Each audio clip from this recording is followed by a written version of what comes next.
Sister, do the noise, yeah, the mess we make. Machine Pun Kelly get caught in the fray. Facts and logic with a twist of jest. Strip it down to truth, yeah, forget the rest. Humor pulls the lies right out of the park. Look beyond the shadows, protect the dark. Sparks of laughter fire up the night, bringing clarity when they blur the fight. Cut through the chaos, yeah, the tangled lies. Steam Pun Kelly with a set of clear eyes. Truths and jokes gonna rock this show. Step into light where the real facts glow.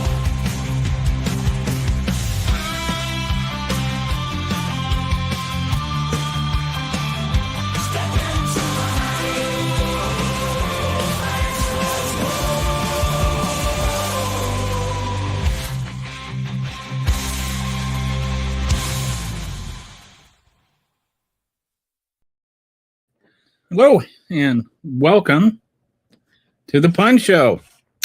And to start off today's Pun Show, I have a pun.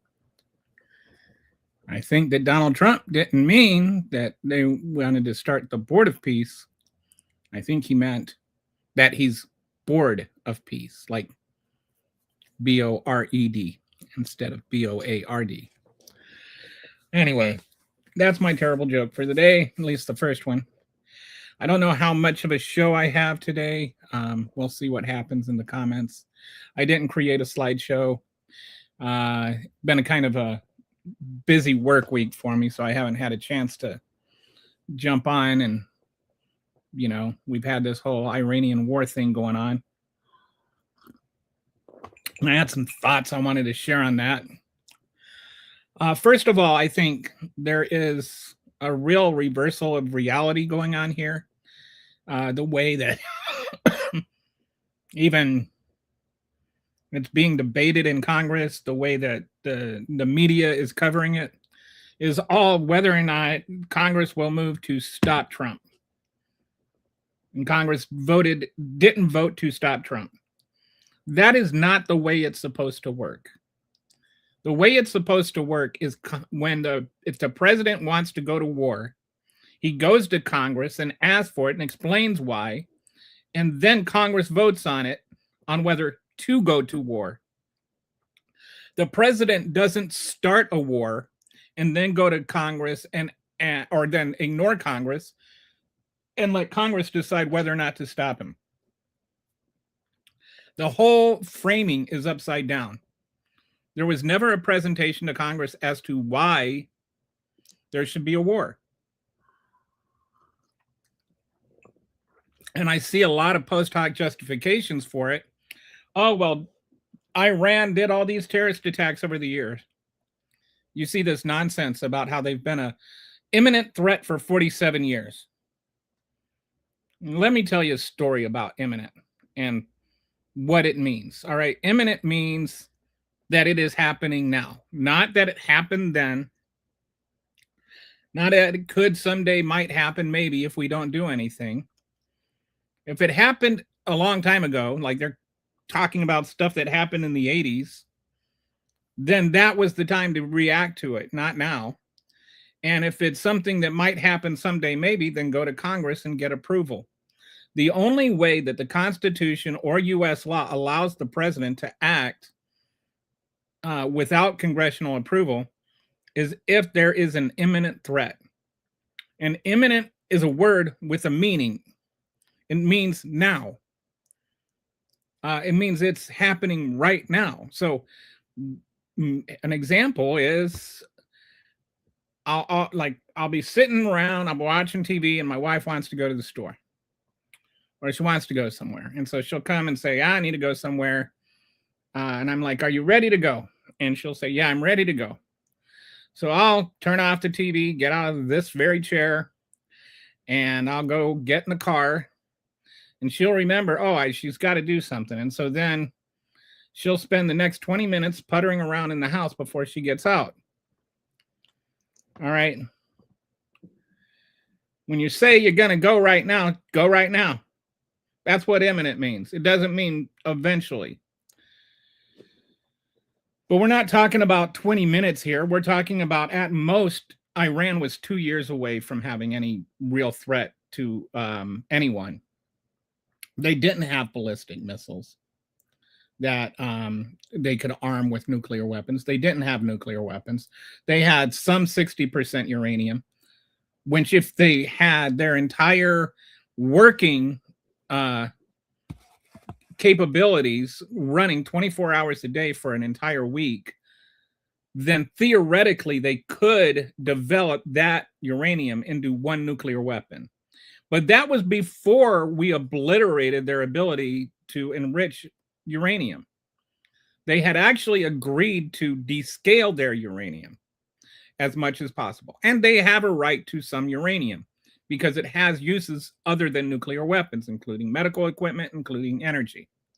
So it's not really our right as a country to tell other countries that they can't have, like nuclear imaging or for medicine or something. And they had agreed to not only descale, they agreed to allow inspections. Sorry, I got a comment here. Imminent to me means happening before Congress can return to Washington. Yes, that's a good way to phrase it. Is it possible to notify? And then actually, in the War Powers Resolution, it literally says, if possible. Even, and it's not just like before they're scheduled to. I like the way you phrase that. It's before Congress can return to Washington. So if there's like a 45-minute, they're going to launch a nuclear weapon in the next 45 minutes, then go for it. That's, that's what imminent threat means. So there was no imminent threat. They weren't going to attack us in the next 45 minutes. There's no reason they couldn't have gone, that the president couldn't have gone to Congress first. So, and without that, it's an illegal war. The second thing I want to talk about is it's a war. Like, let's stop. It's amazing how they act like it's a war when they want it to be a war. And then they say it's not a war when they don't want it to be a war. If you saw the, was it Markwayne Mullin? Who was it? Might have been Mullin. That was sitting there. They said it's a war in one sentence. And then they said, how long will this war last? And he's like, it's not a war. Who said it's a war? And they're like, you just said it's a war. And he gets mad at them for saying that he said it was a war just because he said it was a war. Pete Hegseth has done the same kind of nonsense. They keep trying to say it's a war.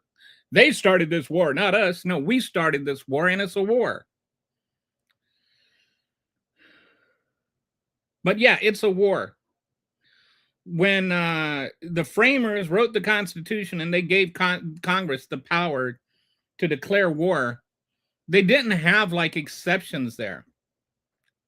There was no, well, if there's a aerial conflict that, there doesn't actually involve this or that. No, it's a war. It's a war by the framers' standards. If the framers were here right now, they would say it's a war. When you're killing the leader of the other country and the entire, existing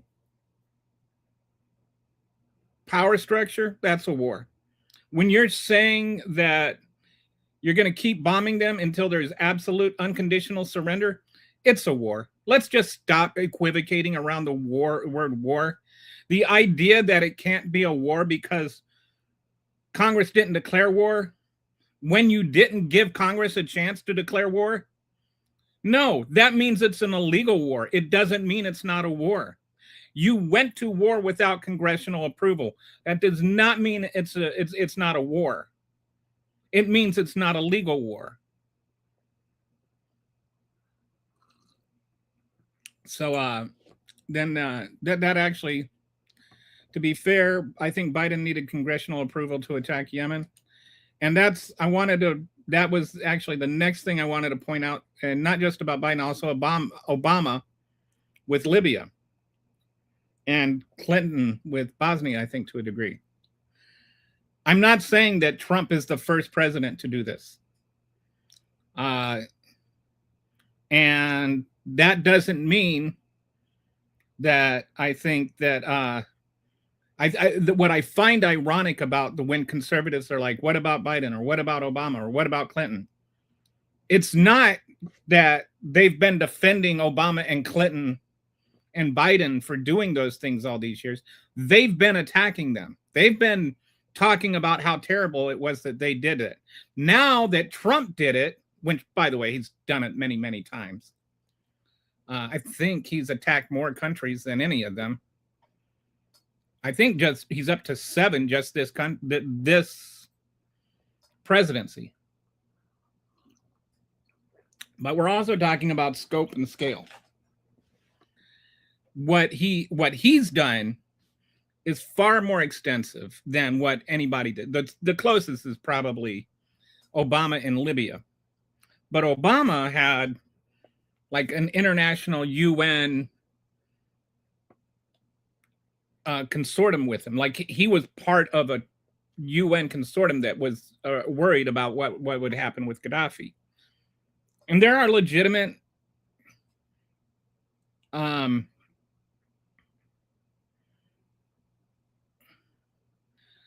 concerns there. I think what he did was an illegal war. I don't think that Libya was okay.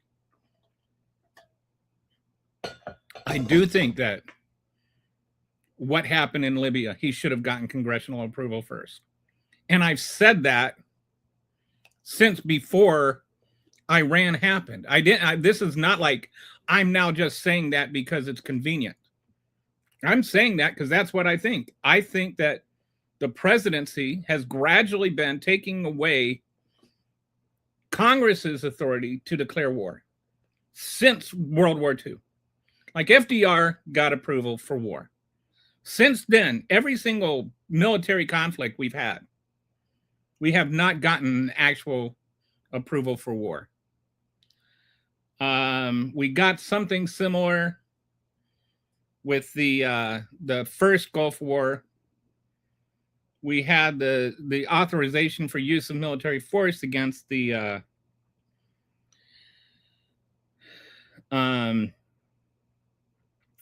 Taliban and Al-Qaeda, but those were against terrorist groups. That was shoehorned to attack Iraq, which was really a sponsor of neither group. And we used that as a pretext. Then the Al-Qaeda split up, and then ISIS formed out of that, and ISIS was fighting Al-Qaeda, but then they did the whole associated forces thing under Obama that kind of changed what that authorization actually was. So I don't think that he really technically, I don't think Obama had authorization to go after ISIS either, but the Republicans didn't want to give it to him, but they didn't want to not give it to him, because who wants to be like on the side, don't go after ISIS?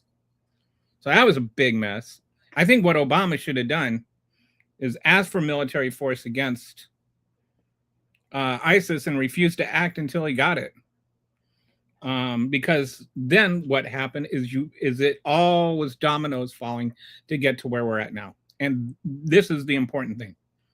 What Obama is doing, or what Trump is doing, vastly outweighs all of those things combined. I think that we've already dropped the whole Libya thing. Actually lasted a number of years, and we've already dropped more bombs on Iran in less than a week than we did the entire time in Libya. So it's definitely different in scope, in scale, in intent, and in terms of having some kind of international consensus. There were real reasons that some people had legitimate concerns about whether Gaddafi would murder civilians. There's also legitimate reasons to think he wouldn't have. But there was actually a real conversation to be had about it, unlike these post hoc justifications for invading Iran and attacking Iran and throwing over their government. And so finally, this whole thing about the whole nonsense about all these justifications. And this is why imminent becomes important. All these post hoc justifications were justifications that could have been made to Congress before we went to war. If it's all the past terrorist attacks and just you have a bad hair day, and so you want to go and attack Iran, then tell Congress that. Tell Congress why it is, and make Congress vote on whether or not you go to war. Because when the framers wrote the Constitution, remember, I think this is really important, and the media does not actually cover any of this, and it's annoying. When the Constitution was written, the only people that the people directly voted for were the members of the House of Representatives. That's it. The House decided the Senate. The Electoral College decided the president, but the people decided who the representatives were. And until there was an amendment that we voted directly for the senators. And that was because, and that's why we needed their approval to go to war. War is not always popular. This war is not popular. And so if people have to vote for war or against war, if it's something the people want, they have to go back to their people and defend their vote. And that can be for better or for worse, right? Dennis Kucinich was one of the few people that voted against the authorization for the universe for use of military force to go against Iraq. Well, the conditional one. Anyway, he voted against that. He lost his next election. It was a popular war. He voted against it. I mean, it wasn't really a war, but or an authorization for a war, but you know what I mean. He voted against doing what they did, and he lost his election because of it. You have like the shortest time frame, 2 years, the most immediate chance for the voters to respond. So you've got this election coming up in November. It's going to possibly flip the House. Why do you think the Republicans don't want to have this vote? Why do you think they don't want to go and vote for this war the way the Constitution says that they should? It's because they know that they will lose their elections if they do. Some, not all, but a lot of them will. A lot of people are wondering, why is it that I have to pay, I think gas prices are up 30 or 40 cents a gallon since this thing started. Why do I have to pay more for gas? Because Donald Trump had a feeling. He promised no new wars. Even, some MAGAs, and I don't mean that like a slur, I'm, a self-identified thing. Die-hard MAGAs, like Marjorie Taylor Greene, are coming out and saying, this is what I voted against. Matt Walsh, this is what I voted against. Like really, really, like not rhino types, not old school Republican types. We're talking MAGA influencers are going out and saying they're not just upset, they're vocally upset that Donald Trump has now invaded Iran. He's now invaded Venezuela. He's talking about Cuba next. He's just on this empirical world tour. Meanwhile, we're paying more for gas. Prices are going up. The economy's in a tailspin. The jobs are like the jobs report today, we lost another 94,000 jobs. We have less jobs than we did when Donald Trump took president or was inaugurated. Fewer jobs today than when Donald Trump was inaugurated. He has not been a good president, people. And the economy is suffering. And now it's going to suffer more. And it's suffering not just because of the Iran war. That's just going to be the icing on the cake. It's suffering because of mass deportations. It's suffering because of his tariffs, when she's doubled down on after the Supreme Court took it over. So all these MAGA apologists, even some of them are getting upset. Oh, and then the Epstein files, right? They released some new stuff. I haven't seen anything about that. I haven't looked up yet. I was researching something else. But MAGA is not happy with him. Sorry, Mac, let me get to your comments here. We've got a bunch of... Mac is like a one-man conversation right now. I don't know what's going on with YouTube. All right, so to be fair, I think Biden... Okay, so 7 or 8 wars. During an interview during the presidential campaign, Hegseth argued that ship commanders should have the authority to commit acts of war, which is even more dangerous than the president. Yeah, was that the he was talking about? Oh, no more politically correct wars, whatever that's supposed to mean. And then in the same press conference, he bragged about how they took out this Iranian warship that was unarmed, that was on its way back from exercises. I mean, granted, it was a warship, but it was an unarmed warship.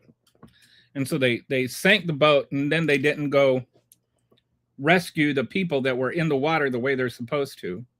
So that's just add that onto the list of war crimes that Pete Hegseth is responsible for, and then bragged about. Yeah, spending $1 billion a day. And that's just the operational costs. That's not counting like the cost of the 3 fighter jets that were taken down, or any damage to different naval ships that have been targeted and hit. I read something about a bunch of our radar equipment has been hit, all these bases where that's not counting all of that that's not counting the damage the Iranian missiles have done. But we don't have money to feed kids feed children school lunches. There currently is no defined objective. Yes, that's another thing.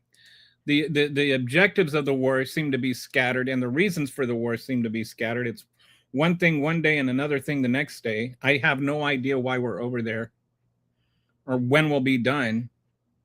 It's all just these...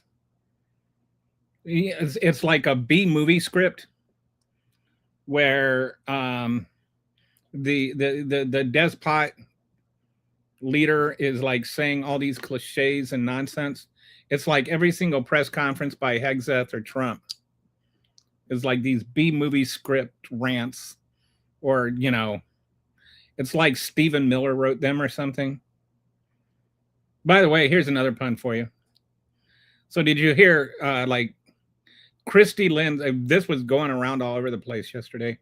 Kristi Noem's full name is Kristi Lynn Arnold Noem. So her initials are KLAN. Isn't that funny? Clan. Her initials are Clan. So Stephen Miller's a kook.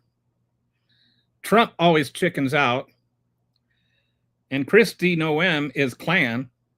So if you put the 3 of them in the same room, do you have the Ku Klux Klan? But there's another pun for you today. So many of the Democrats, congressmen, want the war also. So far, I think the only one I've heard say anything about it is Hegseth.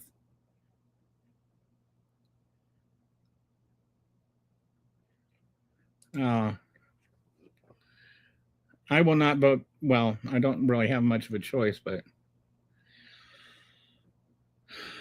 primary the hell out of anybody that votes for this war. That's what I'll say. My representative is a Democrat, or is a Republican, so not like he's going to vote against it. But yeah, that's my thoughts on this war.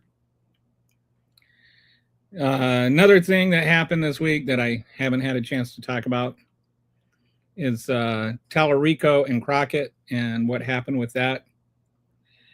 I really like both candidates. I was going to be happy whoever won. I ended up tipping for Tallarico because in the end, not just that I think he'll win, I think if he wins, there's a greater chance something could, like he could get something done. But I love Crockett. And I would have been extremely happy if she had won. Like it's to me, it's not a, it's not, I wasn't going to be disappointed either way. But what happened is, excuse me, the Republican legislature. So, hey, Mac Trek says, so Trump wants Mullen to replace Noem, but that would require Mullen to retire from the Senate. Yes. And it's kind of hard to downgrade from Noem, but I think he figured out a way. He must have been mulling that one over for a while. That's a third pun for you today. I'm really putting the pun in Pun Show today. So, Kitty, my first pun was, it's not the Board of Peace, like Trump's got the Board of Peace. It's not so much that he wants a Board of Peace, it's that he got bored of peace. Like, the second one is if Donald Trump, or so if you heard about Kristi Noem's full name is Kristi Lynn Arnold Noem. So her initials are Clan. And so if Stephen Miller's a kook, Trump always chickens out, and Kristi Noem are in the same room, does that make the three of them the Kook Klux Klan?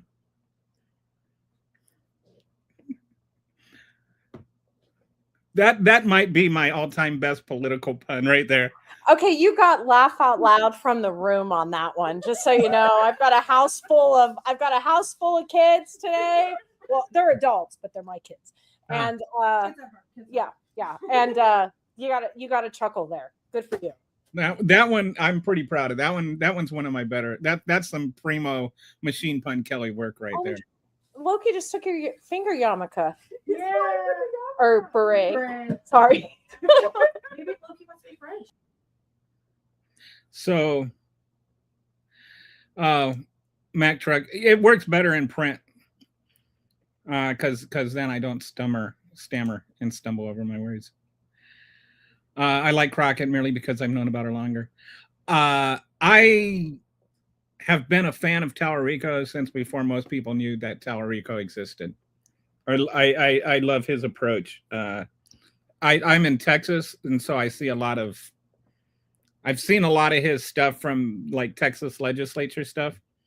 He has a way of really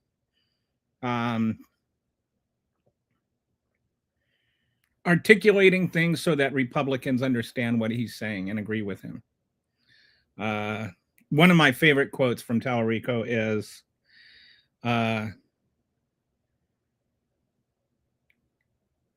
because, if you don't know this, he's got a master's in divinity.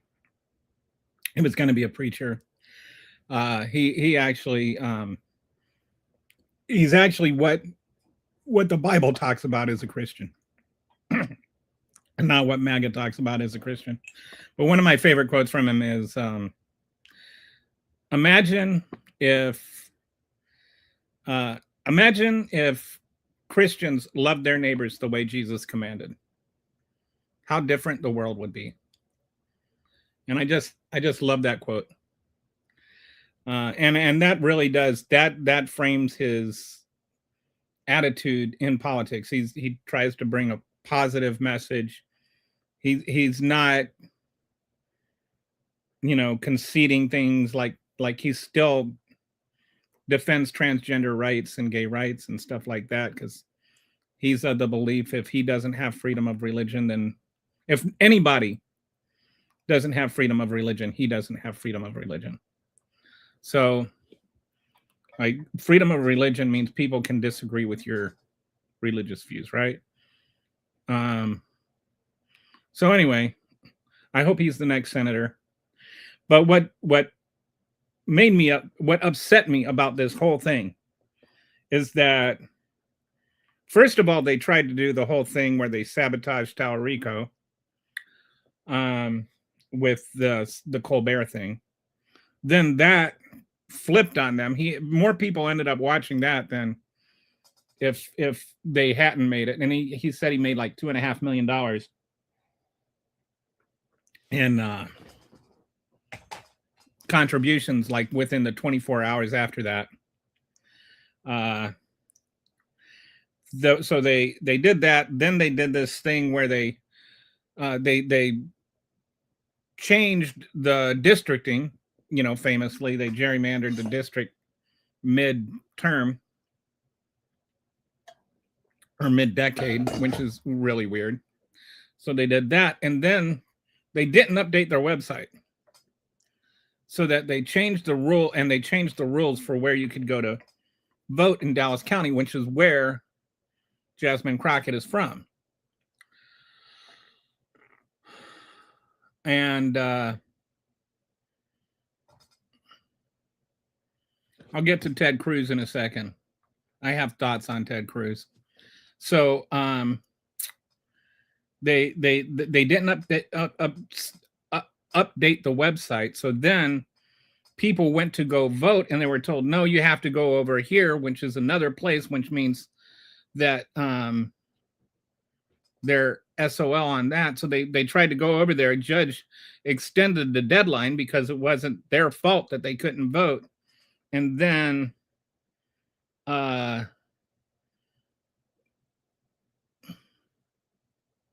what's his name?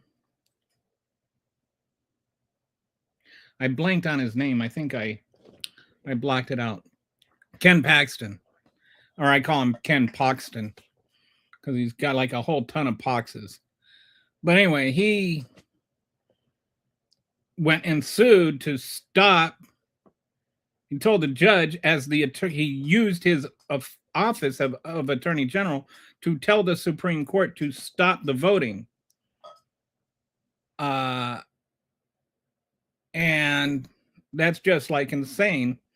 He's sitting there trying to meddle in an election that he is a candidate of. So that happened. And fortunately, I think Tallarico ended up winning by like 150,000 votes, which I don't think that's, what was the final tally?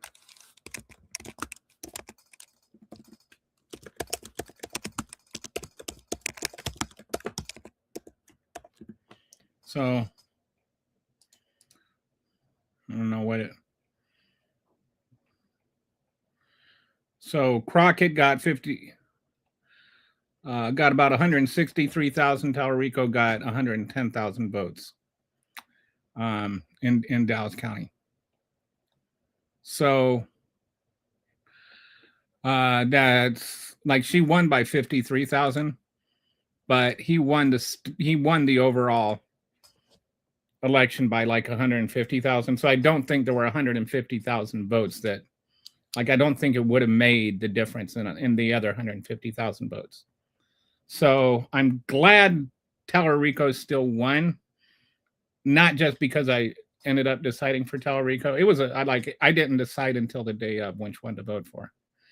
But I'm glad that that wasn't the difference, because that would really suck if an opposing candidate got to decide who won. That would suck. But they tried. The Party of Election Integrity and the champion of the Party of Election Integrity, he's now saying he will step down if they vote, if the Vote Act passes, which is anything but about election integrity. But yeah, so that pisses me off. All right. So let me say hi to Brett. What do you think of Noam's new job? Have they carved out the job description yet? I don't know. Like, wasn't there a job euthanizing dogs at the DC kennel or something? Like, that's what she should have gone for. You are on fire today. Like that rested you some good. that was a inspiration right there. I'm mad Ted Cruz didn't lose 2 years ago. You know who's happy he didn't win 2 years ago? His neighbors.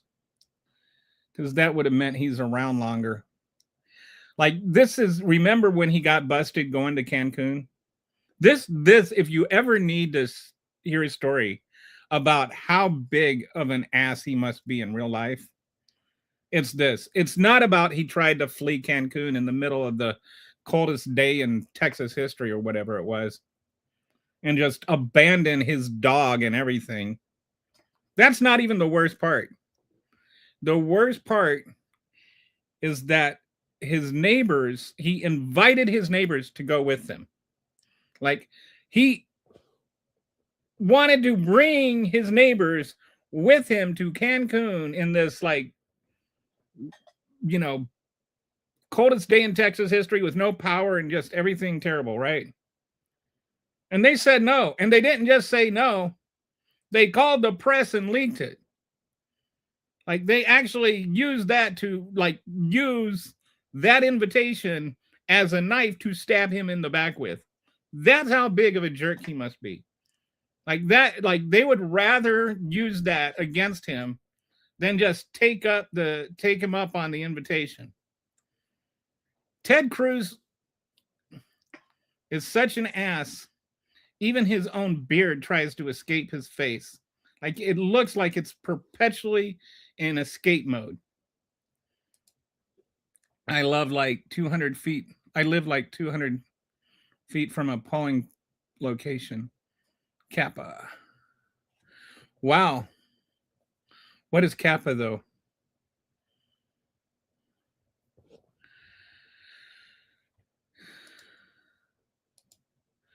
Noam alone. What about Corey? Isn't Corey with her? Yeah, it's a new made-up job called Shield of the Americans. Americas, plural. Yeah, I think that, you know, this way she still gets to imprison brown people or something like that. If I were like, why would you even take the job? It's like, yeah, I mean, obviously not a promotion, right? I think unless it's like, just here, go and kill as many people as you want. You know, there are no laws, there are no rules. Just don't kill any more Americans. Muck says Kappa. I don't know what Kappa is. What is Kappa? It's an emoji for sarcasm. Oh, okay, gotcha. She now has diplomatic immunity. Doesn't have to answer to oversight, and she has hemispherical control instead of just America. Very dangerous. That's a man, Brett. Now you got me wondering about this. Is she going to do that? I wonder. Is it a diplomatic position?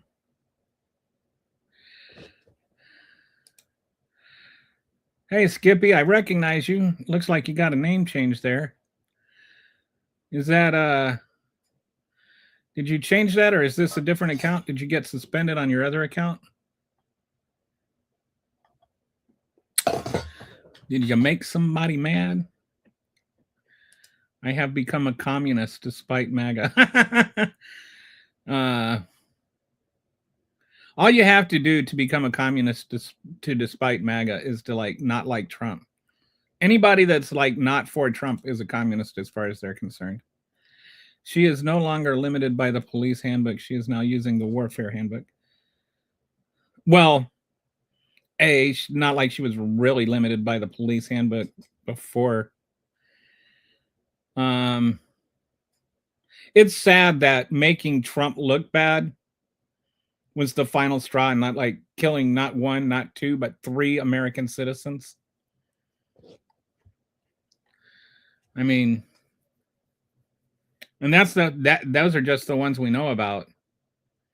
There could be more. There probably are more.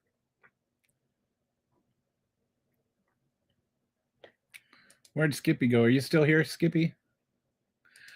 Think about it. Fox News said they fired her. When do they ever not spend something?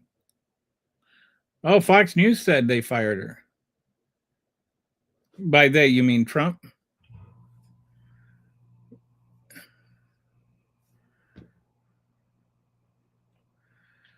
Fox News. That's an oxymoron. I like to pronounce it like I like to spell it FAUX News, but I'm not the only one. I might have been one of the first, but I'm not the only one. Wonder what happened to Skippy. He came and then he left. Oh, there he is. My picture has always been Robin Olds. Yeah. Now the name reflects it. Robin Olds. Who is Robin Olds? You know what kind of car Robin Olds drove?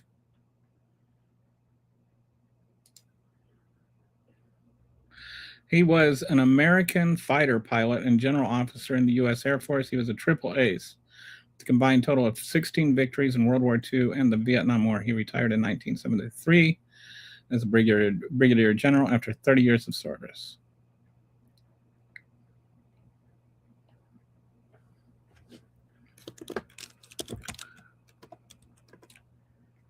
Why do you say he was a communist? I don't understand that. Anyway, his car was an Oldsmobile. You couldn't be arrested at home, but you could be detained, denied entry, or surveilled in any country participating. What is this? Okay. Okay. She can detain people in other countries? What? I don't understand. Hang on, let me.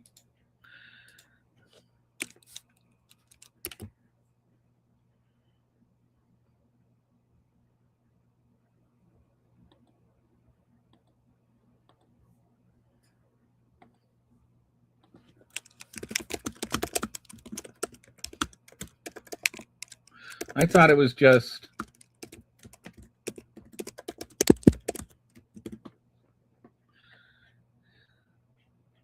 The shield. Okay, let me come back over here, share my screen.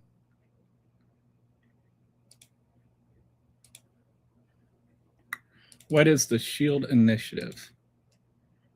The Shield of the Americas is a new U.S. national security initiative announced by President Donald Trump on March 5th, 2026. This initiative focuses on shifting U.S. security strategy toward Western Hemisphere to combine transnational threats.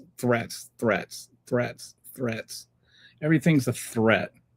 The only threat here is Donald Trump. Following her removal as Secretary of Homeland Security, Kristi Noem was appointed as the special envoy for the Shield of the Americas. Doesn't that sound like something from the Avengers or something? Her role involves coordinating with regional leaders to dismantle drug cartels and address illegal immigration. Oh, we're back to caring about drug cartels. She will represent the administration in high-level security and enforcement efforts across the Americas. What does that mean? Does that mean that we're just going to go around to other countries?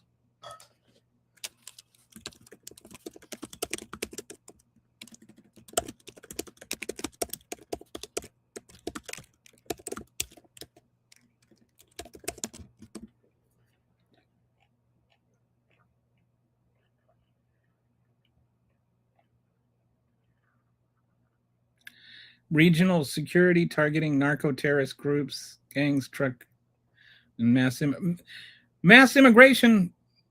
They're in their own country. What does that mean? Mass immigration. You're going to get all the Guatemalans out of Guatemala? Leveraging U.S. assets in the region to a degree not seen since the Cold War. Like Guatemala again? We overthrew how many of those countries already?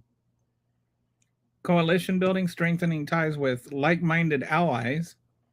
And so which ones? Honduras? The one that's actually a cartel leader? An inaugural Shield summit is scheduled for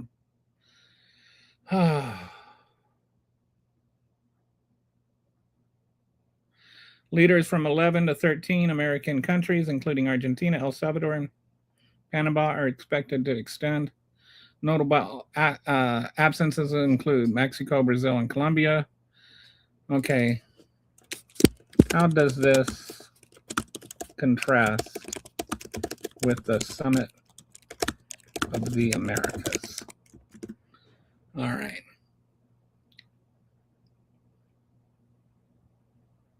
The Shield of Americas initiative is a sharp departure from the traditional Summit of the Americas.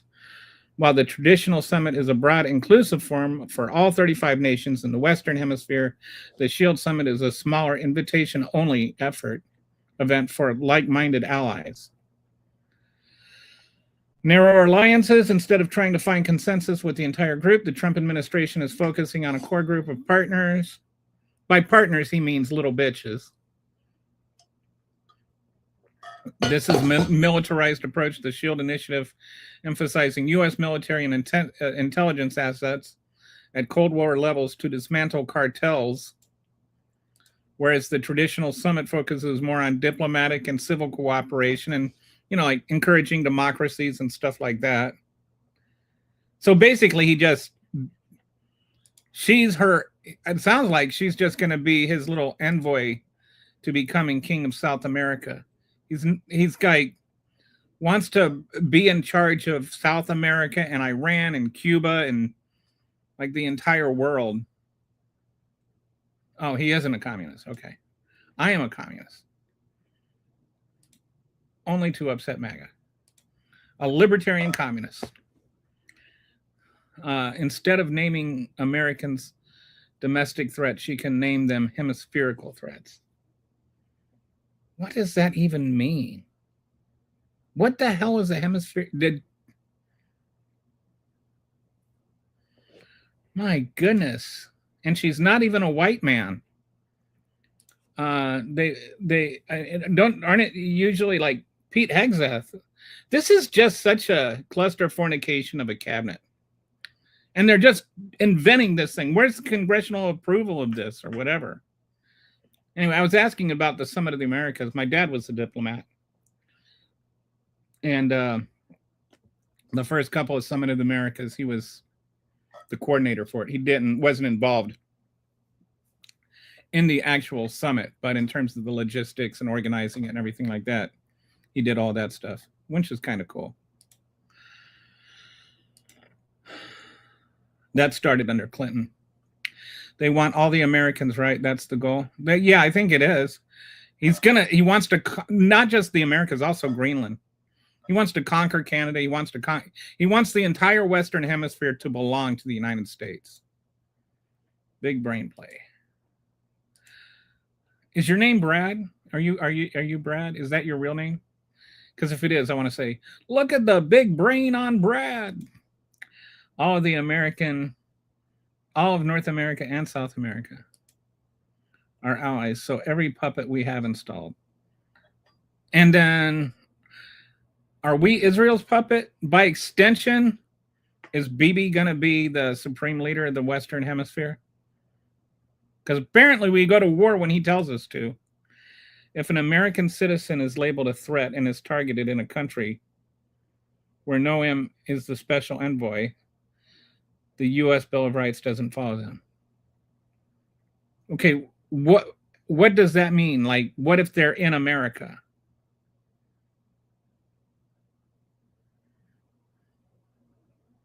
Okay, I'm going to have to research this and get back to you on it. Let me.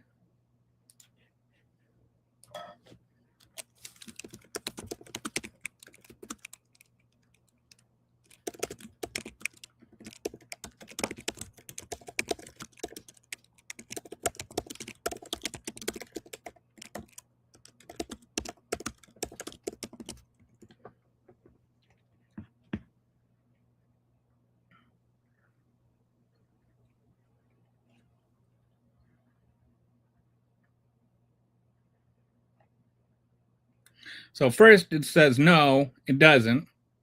However, the initiative and broader administration policies has sparked legal and constitutional debate. Am I still? Okay, so let me.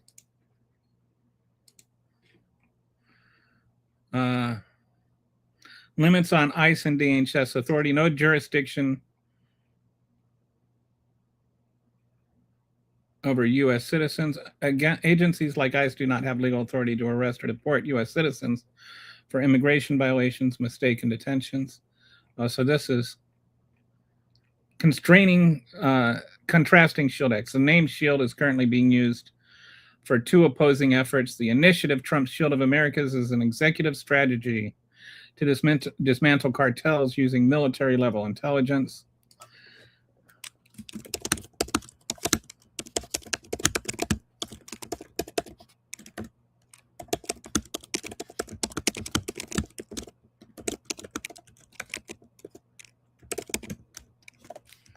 It sounds like this is a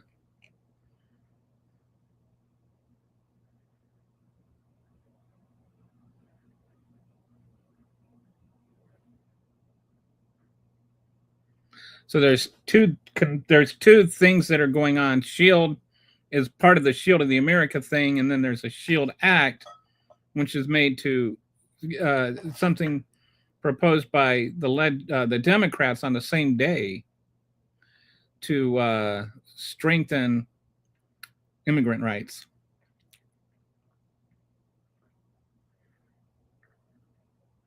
Courts have already issued temporary restraining orders to block certain removal. Okay, so that's going back to the. It's confusing different things.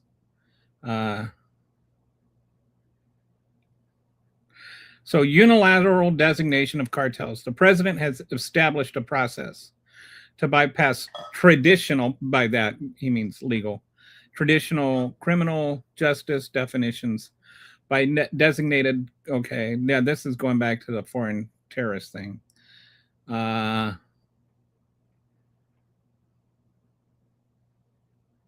so this is going back to like the bombings. So I don't know if that'll apply to American citizens or not, but I'm interested in looking at what you saw. With no congressional approval, the next president can throw it away. Yeah, provided there is a next president or we ever have another election. I'm concerned that he's going to use this Iran war to just cancel the elections. Oh, don't tell him that. He'll be like, challenge accepted. We're going to have a war. He's already talking about going after Cuba next. I wouldn't be surprised if we had a war with Cuba before the month is over. If those BC supremacists secede from Canada, it might be a reality. Yeah, that's I think the percentage on that is like really, really low.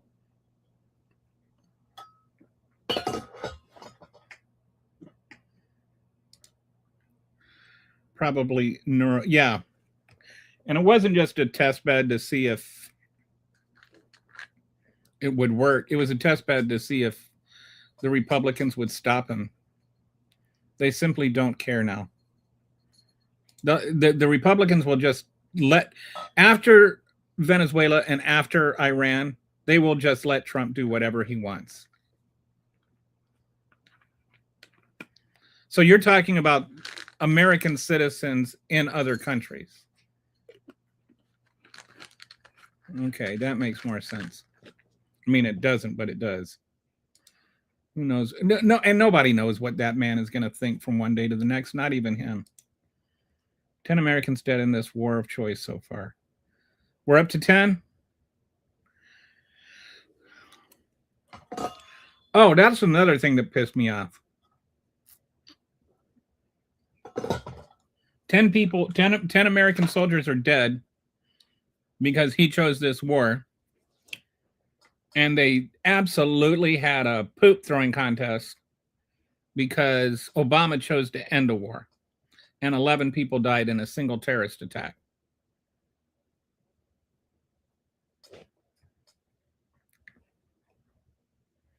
Do you know that here's a fun fact for you? The fewest people killed in action, the fewest soldiers killed in action in the this millennium was under Biden. Those were the only 11 soldiers that died that were killed in action while he was president. But we make it sound like he's the only one that ever lost soldiers or something.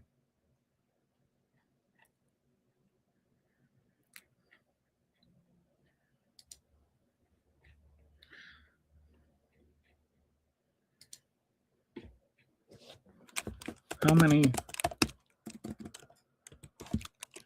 casualties in the war in Iran so far?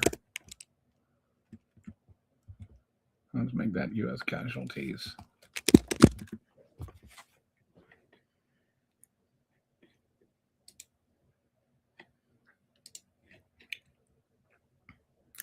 That one says 6. So were there some more today?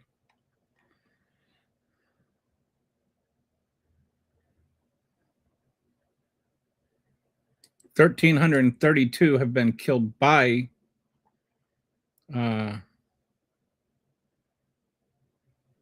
Americans. And that's probably a low ball.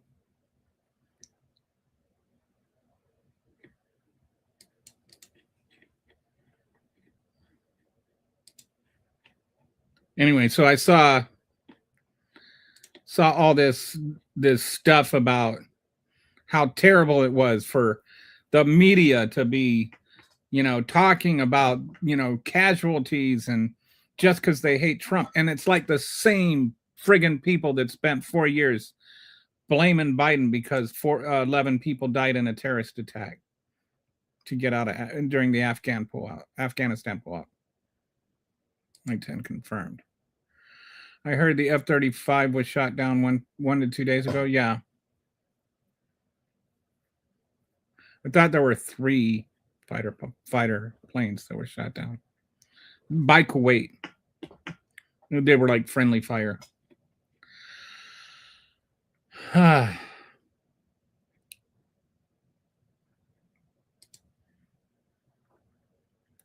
dyslexied that. I say I have dyslexia.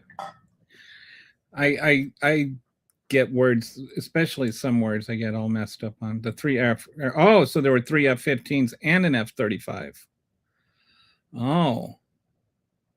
So that raises the cost up even more. Was the USS Abraham hit? I saw that it was, but it was only then I only saw it like a little bit. And I haven't heard it mentioned since then.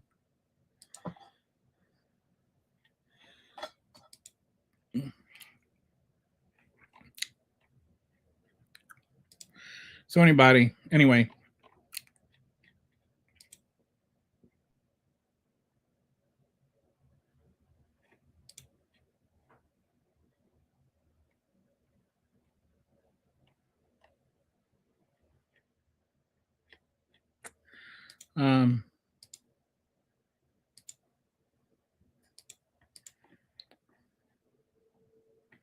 Actually, Israeli F-35 had their first shoot down of an Iranian Yak-130.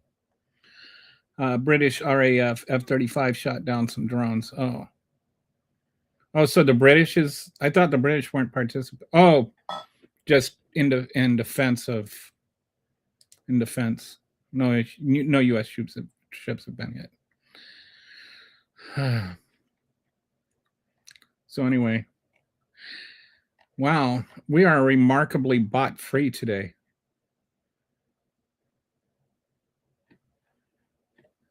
So not nearly as much acrimony, which is nice. So anyway, I'm still like not 100%, but I did want to just jump on for an hour and just kind of touch base, let you guys know I'm still alive. So I will see you on Monday, and thanks for joining. Good chat. Nice to see you there, Mac Truck, and Walter and Brett and Kitty and Skippy and everybody. I will talk to you on Monday. Have a pleasant weekend.